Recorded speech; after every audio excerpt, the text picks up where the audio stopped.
네, 오늘은 우리 지난번 4회 성경 퀴즈 우리가 함께 풀어봤었죠?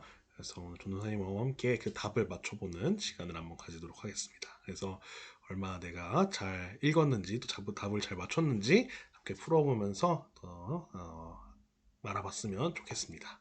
자, 1번부터 바로 볼게요. 자, 다윗이 사울과 요나단의 죽음을 애도하며 부른 노래의 이름은 뭐냐면요. 어, 다 비슷비슷하죠. 창, 칼, 활, 방패 다 전쟁에 쓰는 무기들이니까 비슷해 보이는데 이것은 이제 3번입니다. 활의 노래. 활의 노래라고 이제 열왕기 사무엘하 1장에서 이제 등장을 하게 됩니다. 그래서 활의 노래를 이제 부르는 그 다윗의 모습을 우리가 확인할 수 있고요. 그래서 정답은 3번입니다. 자, 다음 2번. 다윗 왕의 이스라엘 왕 즉위에 대한 설명으로 옳지 않은 것은 1번 헤브론에서 한 번, 예루살렘에서 한 번, 총 2번 즉위식을 올렸다. 이거 맞습니다. 그래서 어, 사무엘하 2장하고 그다음에 5장에서 2번 이렇게 그 즉위식을 하게 되는데요. 왜냐하면은 처음 헤브론에서 할 때는 이제 유다와 베냐민 지파 정도의 그런 한정된 인원만 다윗을 왕으로 모셨고 나머지는 이스보셋을 왕으로 모셨죠. 그래서 거기서 한 번 하고 그다음에 이스보셋이 죽고 난 후에 전체 이스라엘의 왕으로서 한 번 더 즉위식을 갖게 됩니다. 그래서 2번 올렸고요. 2번 다윗이 처음 즉위했을 때 마하나임에서는 이스보셋 왕이 즉위하였다. 이거 맞죠? 아까 전선생님이 얘기했듯이 마하나임에서는 이제 사울의 아들인 이스보셋 왕이 이제 즉위를 하게 됩니다. 그리고 3번 다윗이 헤브론에서 왕으로 있던 기간은 7년 6개월이다. 네, 그게 또 맞습니다. 7년 6개월 동안 있고 난 후에 그다음에 이스보셋이 죽고 전체 왕으로 올라가게 됩니다. 자, 마지막. 그럼 4번이 답이겠죠? 이스보셋 왕은 다윗 왕에게 왕의 자리를 양보했다. 양보하지 않았고요. 양보하지 않아서 이제 신하들에게 반역을 당해서 죽게 됩니다. 그래서 신하들에게 죽게 되는 이스보셋의 운명을 우리가 확인할 수 있을 것 같아요. 그래서 정답은 4번이고요. 3번 볼게요. 법궤가 다윗성으로까지 이동한 경로로 옳은 것은 자 이것도 이제 어려울 수 있을 것 같은데 이것도 한번 보시면은 스토리를 한번 이야기해 줄게요. 원래 아비나답의 집에 우리 사무엘 상에서 아비나답의 집에 오랫동안 머물렀던 걸 우리가 볼 수 있어요. 왜냐면은 어, 그 블레셋 지역에서 유다 지역으로 옮겨오다가 워낙 이제 사고들이 많이 생기니까 하나님의 치심이 이제 있다 보니까 어쩔 수 없이 아비나답의 집에서 오랫동안 있게 되고 아비나답의 집에 하나님께 축복을 주시죠. 그래서 이제 다윗이 왕으로 즉위한 이후에 하나님의 궤를 옮겨야겠다라고 시작해서 아비나답의 집에서 옮기기 시작합니다. 근데 이제 그 법궤를 원래 제대로 옮기려면은 레위인들이 다 어깨에 메고서 이렇게 옮겨야 되는데 그렇지 않고 이제 블레셋인들이 했던 것처럼 소수로에 옮겨서 이제 그 이동을 하는데 그때 이제 소가 이렇게 확 이렇게 일어나면서 법궤가 흔들리면서 떨어지게 생긴 거예요. 그러니까 이제 우사라는 사람이 법궤를 탁 만졌는데 사실 법궤는 아무나 만질 수 있는 게 아니죠. 레위인들만 만질 수 있는 거였기 때문에 하나님께서 그 우사를 치셔서 우사가 죽고 그래서 그 지역을 베레스 우사라고 불렀다라는 이야기가 있죠. 그래서 그 사건을 보고도 다윗이 너무 놀라서 바로 이제 법궤를 모시지 못하고 그 근처에 있는 오베데돔의 집에서 또 한동안 있게 됩니다. 그래서 오베데돔의 집에 있다가 이후에 이제 다윗이 다시 법궤를 옮겨서 다윗성으로 옮겨지게 되는 것이 이제 법궤가 다윗성으로까지 가는 그 경로거든요. 그래서 답을 고르자면 1번 아비나답의 집에 있다가 베레스 수사로 갔다가 오베데돔의 집으로 갔다가 다윗성으로 가는 이것이 이제 경로라고 보시면 될 것 같습니다. 자, 3번 그렇고요. 4번은 보시면은 사무엘하 7장에 대한 설명으로 옳은 것은 다윗이 성전을 짓도록 하나님께서 허락하셨다. 이거 우리 말씀으로 한번 했었죠. 예배 때. 아니죠. 성전을 짓지 못하게 하셨어요. 그래서 솔로몬이 짓게 되죠. 2번 하나님의 말씀을 전한 선지자는 갓 선지자이다. 자, 이거는 한번 볼게요. 3번 다윗의 죄로 인해 나라가 나뉠 것을 예언하셨다. 이것은 다윗의 죄가 아니라 이제 솔로몬의 죄겠죠. 그래서 3번은 아니고요. 4번 하나님께서 다윗의 왕위가 영원할 것이라고 연약하셨다. 자, 요게 이제 정답입니다. 사무엘하 7장에 가장 이제 두드러진 그 내용이 뭐냐면은 하나님과 다윗 간의 언약, 다윗의 언약. 내가 다윗의 그 왕위를 지켜주겠다라고 했던 다윗 언약이 이제 7장에 나오거든요. 그래서 그 가장 중심되는 내용, 하나님께서 다윗의 왕위가 영원할 것이라고 예언을 하셨던, 언약을 하셨던 그것을 우리가 확인을 할 수 있을 것 같아요. 그래서 정답은 4번이고요. 자, 5번. 다윗의 간음죄로 인해 하나님께서 내리신 말씀과 그 말씀이 이루어진 사건이 잘못 연결된 것은 자, 예언. 칼이 내 집에서 영원히 떠나지 않을 것이다. 이것은 이제 압살롬의 반역으로 이어집니다. 이것도 맞고요. 2번. 이웃에게 아내를 뺏기고 백주의 온 이스라엘 앞에서 동침할 것이다. 자, 2번이 틀렸습니다. 정답은 2번이에요. 이웃에게 아내를 뺏기고 백주의 온 이스라엘 앞에서 동침할 것이다. 이것이 이루어진 사건은요. 압살롬이 반역을 하면서 이제 그 아히도벨이라는 사람이 압살롬과 함께 있었는데 그 아히도벨이 꾀를 내어서 당신이 왕인 것을 진정한 왕인 것을 이스라엘에게 보여주십시오 하면서 이제 그 보여주는 방법 중에 하나가 자신의 아버지인 다윗의 이제 첩들이죠. 후궁들을 이제 후궁들 관계를 맺는 그것을 이제 하라고 합니다. 그래서 그 압살롬이 그대로 행하게 되죠. 그래서 그 일이 이제 하나님의 예언하셨던 말씀이 압살롬에 의해서 실현이 되게 됩니다. 그래서 정답은 2번이고요. 암논의 다말 강간 사건은 이제 그 압살롬이 반역하기 이전에 일어나는 일입니다. 3번. 당신이 낳은 아이가 죽을 것이다. 이건 맞겠죠? 그 바세바와 다윗 사이에 이제 그 태어난 아이가 7일 만에 죽습니다. 그래서 그거 보시면 될 것 같고요. 4번. 예언. 너와 내 집에 재앙을 일으킬 것이다. 그래서 아들들의 죄악과 반란이 계속 이어지는. 그러니까 다윗이 그 자신이 죄로 인해서 그 아들들의 어떻게 보면은 삶이 평탄지 못하는 그런 것을 우리가 확인을 할 수 있을 것 같아요. 자, 6번.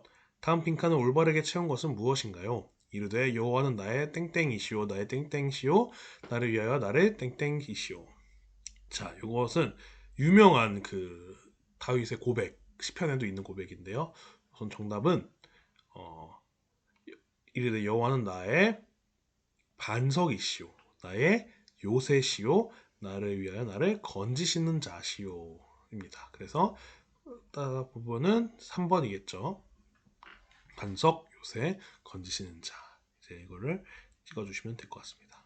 다음 넘어갈게요. 7번. 다윗의 솔로몬을 향한 유언에 대한 내용으로 틀린 것은 옳지 않은 걸 골라야 돼요. 자, 1번. 모세의 율법에 기록된 대로 지켜라. 맞죠? 이것도 지켜라고 하겠죠. 자, 2번. 시므이를 평안히 서울로 가지 못하게 하라. 시므이가 누군지 기억하시나요, 혹시? 이제 다윗이 아들의 반란으로 인해 도망했을 때, 그때 이제 나와서 다윗을 욕했던 사람이, 그리고 나중에 다시 돌아오니까 잘못했습니다 했던 사람이 바로 시므이죠. 시므이는 이제 사울의 자손이에요. 사울의 자손인데 그렇게 다윗을 욕했다가 다시 이제 번복하고 이런 모습들. 그래서 그때만 하더라도 그 다윗이 시므이를 이제 살려주겠다라고 이야기를 하지만 결국 자신은 살려줬지만 아들은 그렇지 않다라는 의미로 이제 아들을 보고 저 사람이 이제 어떻게 보면 죽여라라고 이야기를 한 거죠. 그래서 예언을 하는 모습을 볼 수 있고요. 3번. 바르실레의 아들들에게 은총을 베풀라. 이것도 맞습니다.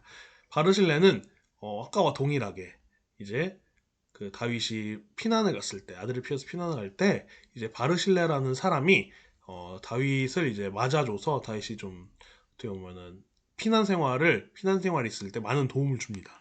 그래서 어떻게 보면 은혜를 입은 것을 보답하라라는 이야기겠죠. 그래서 3번도 맞습니다. 4번. 요압은 장군이니 특별히 대하라. 자, 이게 요압이 어떻게 보면 다윗의 가장 오른손, 그러니까 다윗의 이제 가장 가까이 있는 장군이다 보니까 맞을 것 같다라는 생각이 들기도 하는데 정답은 요겁니다. 요압에 대해서 뭐라고 솔로몬에게 예언을 했냐면요. 요압도 이제 죽이라고 이야기를 합니다. 왜냐면은 요압이 그 다윗의 명령을 따르지 않고 독단적으로 행동하는 장면이 몇 번 있었어요. 뭐 대표적인 것이 이제 아들이 압살롬을 죽인 것이겠죠. 이제 그런 모습들을 이제 보다 보니까 이제 정말 나에게 충성된 진정한 충성을 가진 사람이 아니구나라는 걸 느꼈기 때문에 솔로몬을 통해서 이제 요압을 죽이라고 명령을 합니다. 그래서 죽게 되죠. 그래서 정답은 틀린 거 4번 찍어주시면 되겠습니다. 자, 8번. 솔로몬이 하나님께 구한 것은 무엇인가요? 1번 장수, 2번 원수의 생명, 3번 듣는 마음, 4번 부. 자, 정답은 3번입니다. 우리가 보통 지혜를 구했다라고 많이 이제 기억을 할 텐데요. 사실 이게 성경 말씀 그대로 하자면 듣는 마음입니다. 듣는 마음. 듣는 마음을 주셔서 그 백성들의 재판을 지혜롭게 할 수 있도록 해달라 해서 하나님께서 지혜를 주시고, 그리고 나머지 이제 장수, 원수의 생명, 부, 이런 것들을 구하지 않고 듣는 마음을 구했다라고 하셔서 하나님께서 구하지 않았던 나머지까지 다 주시는 그런 모습을 우리가 확인할 수 있을 것 같아요. 그래서 정답은 3번이고요. 9번 솔로몬이 지은 성전과 궁전에 대한 설명을 옳은 것은 1번 그 규모는 솔로몬의 궁전이 더 컸다. 자, 어떨까요? 요게 정답입니다. 사실 깜짝 놀라셨죠? 그 규모가 솔로몬의 궁전이 더 크더라고요. 그리고 솔로몬의 궁전이 더 오래 지었습니다. 그래서 어떻게 보면은 이제 어떤 학자들 중에는 이거 여기서부터 이제 다윗의 여기서부터 솔로몬의 죄악이 시작이 되었다라고 말하는 사람도 있기는 합니다. 네, 이제 성경에서는 뭐 어떻게 말을 하지 않고 있기 때문에 일단 그래서 솔로몬의 궁전 자체는 더 컸다는 거. 네, 그래서 보면 될 것 같습니다. 네, 2번 성전을 짓는 일은 총 13년이 걸렸다. 여기서 이제 13년이 걸린 건요. 성전이 아니라 궁전입니다. 궁전을 짓는데 13년이 걸렸다라고 보시면 될 것 같고요. 3번 궁전 기둥의 이름을 야긴과 보아스라고 불렀다. 이것도 맞습니다. 야긴과 보아스. 오른쪽 게 야긴이고요. 왼쪽 게 보아스입니다. 그래서 이렇게 이름을 불렀다는 걸 우리가 확인할 수 있고요. 4번 성전의 재료를 시돈 왕 히람에게서 공급받았다. 여기서 시돈 왕이 아니고 두로 왕입니다. 두로 왕 히람에게서 공급을 받았다라고 우리가 확인을 하면 될 것 같습니다. 그래서 정답은 1번이고요. 자, 10번. 다음 중 하나님께 칭찬받은 왕을 고르세요. 자, 보시면은 르호보암, 여로보암, 바사, 여호사밧 이렇게 있는데 정답은 4번입니다. 여호사밧이 칭찬을 받았어요. 하나님께. 나머지는 이제 하나님의 책망을 받았던 그런 왕들입니다. 자, 이어서 11번. 다음 중 여로보암이 지은 죄가 아닌 것을 고르세요. 1번. 금송아지를 베델과 단에 세웠다. 이거 맞죠? 왜 세웠는지 기억하시나요? 혹시? 성전이 예루살렘에 있다 보니까. 근데 예루살렘이 어느 나라 땅이죠? 유다 땅이죠. 근데 이스라엘 백성들은, 유대인들은 항상 그 성전을 가야 하는 거예요. 하나님 보기 위해서. 그러다 보면 이제 어떻게 보면은 백성들이 유출이 될 수 있으니까 유다 땅으로 가지 말고 여기서 예배를 드려라 라고 하면서 이제 우리 나오는 금송아지를 베델과 단에 세우면서 이 금송아지가 너희를 이스라엘에서 인도한 신이다 라고 이렇게 얘기를 하는 모습을 우리가 확인할 수 있습니다. 2번 스스로 이스라엘 왕으로 칭했다. 요거가 정답이죠. 스스로 칭한 게 아니라요. 이제 그 아이야 선지자가 와서 옷을 이제 12조각으로 찢으면서 10조각을 이제 그 여로보암에게 주는. 그래서 10지파가 너를 따를 것이다. 너는 왕이 될 것이다. 라고 예언하는 모습을 우리가 확인할 수 있어요. 그래서 정답은 2번이고요. 3번에서 볼게요. 레위인이 아닌 사람을 제사장으로 세웠다. 이것도 맞습니다. 원래는 제사장을 레위인만 했어야 되는데 그렇게 하지 않고 그냥 아무렇게나 막 세운 거예요. 아무나. 그래서 3번도 정답이라고 할 수 있겠죠. 자, 4번. 절기를 자신의 마음대로 변경하였다. 이것도 맞습니다. 그래서 절기를 원래 절기라는 것이 다 정해져 있잖아요. 근데 이제 여로보암은 자기 마음대로 막 날짜를 바꾼 거예요. 6월절 뭐 이런 속죄일 이런 거 다 바꾼 거예요. 그래서 정답은 2번입니다. 계속 넘어갈게요. 22장에 등장하는 길랏 라못 전투에 대한 설명으로 틀린 것은 1번 미가야 선지자가 아합 왕에게 뺨을 맞았다. 자, 틀린 것은 바로 1번에서 나옵니다. 미가야 선지자는요 아합 왕에게 맞은 것이 아니라 시드기야라는 선지자에게 맞았습니다. 시드기야 선지자가 여기 있는 하나님이 왜 거기 가서 말씀하시느냐 하고서 이제 때리죠. 그래서 그 기억 일단 아니고요. 자, 니은 사르밧 과부의 아들을 살렸다. 자, 여기서 사르밧 과부의 아들을 살린 것 맞습니다. 엘리야가 행합니다. 디귿 하나님의 사람을 놀린 이들을 벌했다. 요거는 엘리사에 대한 내용이죠. 엘리사. 그래서 디귿은 아닙니다. 자, 리을 나만 장군을 낫게 하였다. 요것도 엘리사에 대한 이야기죠. 엘리사와 관련된 이야기입니다. 그래서 정답은 디귿 리을을 뽑아주시면 되겠습니다. 14번 다음 말을 한 두 사람은 누구인가요? 내 아버지여 내 아버지 이스라엘의 병과 그 마병이여. 자, 이 문구를 딱 두 명 있습니다. 누구냐면은 첫째가 바로 엘리사입니다. 엘리야가 이제 승천할 때 엘리사가 보면서 아버지여 이스라엘 병과 그 마병이여 라고 외치게 되고요. 그리고 다음으로는 요아스 왕이 이제 엘리사가 떠날 때가 되니까 그리워하면서 이제 외치는 그런 단어를 확인할 수 있을 것 같아요. 자, 그래서 정답은 4번입니다. 4번이고요. 16번. 다음 중 북이스라엘을 멸망시킨 이방의 왕 누굴까요? 이거는 이제 성경 말씀 잘 봤으면 이제 기억할 수 있는데 정답은 3번. 아수르 왕 살만에셀입니다. 네, 그래서 아수르 왕 살만에셀이 사마리아를 둘러싸고 포위 공격을 하게 됩니다. 그래서 이제 사마리아 안에서 엄청난 가뭄이 발생하면서 많은 사람들이 죽게 되는 것을 우리가 확인을 할 수 있습니다. 네, 이어서 17번 볼게요. 히스기야에 대한 설명으로 바르지 않은 것은 1번 하나님께 칭찬받은 왕이었다. 맞죠? 칭찬을 받았죠. 2번 하나님께 기도하여 자신의 수명을 15년 연장받았다. 요거는 이제 한번 또 이어서 볼게요. 잠시 두고 3번 바벨론 왕에게 자신의 모든 재물을 보여주었다. 그래서 보여주었죠. 그래서 그 사신이 왔을 때 무르덕 발란이라는 이제 그 왕의 사신이 왔을 때 모든 것을 다 보여주게 되어서 결국에는 하나님께서 그걸로 인해서 멸망당할 것이다라는 이야기를 하십니다. 자, 4번 아수르 왕이 돈을 요구하자 끝까지 싸웠다. 자, 요게 정답입니다. 아수르 왕이 돈을 요구하니까요 그대로 돈 줬어요. 그것도 이제 갖고 있는 금으로 모자라서 성전에 있는 그런 금들 다 빼가지고 이제 바치는 모습을 우리가 확인할 수 있어요. 그래서 정답은 4번입니다. 네, 18번 요시야 시기 율법책 발견에 대한 내용입니다. 틀린 것은 1번 hil기야가 성전을 수리하다 발견하였다. 2번 예레미야가 율법을 읽었다. 3번 요시야는 율법을 들은 이후 6월절을 회복하였다. 4번 우상과 산당을 파괴하였다. 정답은요? 2번입니다. 2번. 네, 2번 예레미야가 율법을 읽었다. 이거는 이제 예레미야가 읽은 게 아니고 이제 다른 사반이라는 사람이 이제 율법을 읽는 것을 우리가 확인할 수 있습니다. 자, 19번 볼게요. 다음 빈칸에 들어가지 않는 단어는 무엇인가요? 마음을 다하고 뜻을 다하여 여호와께 땡하고 그의 땡과 땡과 땡를 지켜라고 되어 있죠. 자, 여기서 들어가지 않는 단어는 정답은 1번입니다. 나머지는 다 들어가요. 다 들어가는데 감사가 들어가지 않습니다. 마음을 다하고 뜻을 다하여 하나님께 순종하고 그의 법도와 계명과 율례를 지켜라고 나옵니다. 그래서 정답은 1번 될 것 같아요.